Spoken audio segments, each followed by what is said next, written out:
Alors, on est avec Dr Marc Béliveau, qui est anesthésiste et intensiviste. Vous êtes aussi le président de l'Association de médecins de l'hôpital de Saint-Jérôme, qui s'est regroupé pour faire avancer les choses. Tout à fait. Qu'est-ce qu'on veut faire bouger ici à l'hôpital régional? Nous, ce qu'on veut faire bouger à l'hôpital régional, c'est de rattraper le retard qu'on a depuis plusieurs années en termes de développement de la région, de la démographie qui croît la deuxième plus grande croissance qu'il y a au Québec. On est en retard dans notre hôpital. On fait des grandes choses dans très peu d'espace, dans des espaces qui sont vétustes.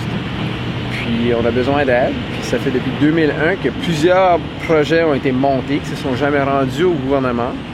Puis pour la première fois, grâce à un regroupement de médecins avec l'aide de consultant, M. Massy, puis la collaboration avec le PDG puis l'équipe des administrateurs ici, on s'est tous mis ensemble. Puis on a mis un projet qui a été déposé décembre 2017 au gouvernement. Donc on existe, notre projet existe. On est là avec des bonnes raisons, puis j'invite n'importe qui ne croit pas de venir faire un tour dans l'hôpital, puis ils vont le voir de leurs propres yeux. Parler à des patients qui vont vous le dire. La démographie est là, on est en retard.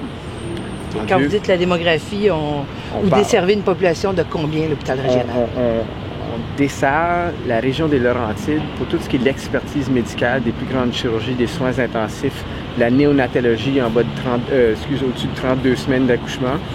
On collabore avec les autres hôpitaux, mais quand il y a des cas un peu plus lourds, ils viennent ici, donc à l'hôpital régional de Saint-Jérôme. Comme médecin aussi, on va aider les autres hôpitaux quand il y a certains services qui ne sont pas ici, on va couvrir ces services-là ailleurs aussi. Donc on se déplace quand il faut. C'est ça. Alors, on a besoin d'agrandir, on a besoin de rénover, on a besoin d'équipements neufs. Tout à fait. On doit développer aussi, exactement. OK. Alors, on parle d'un projet de combien? 443 millions de dollars. OK. Ça serait, un agrandissement...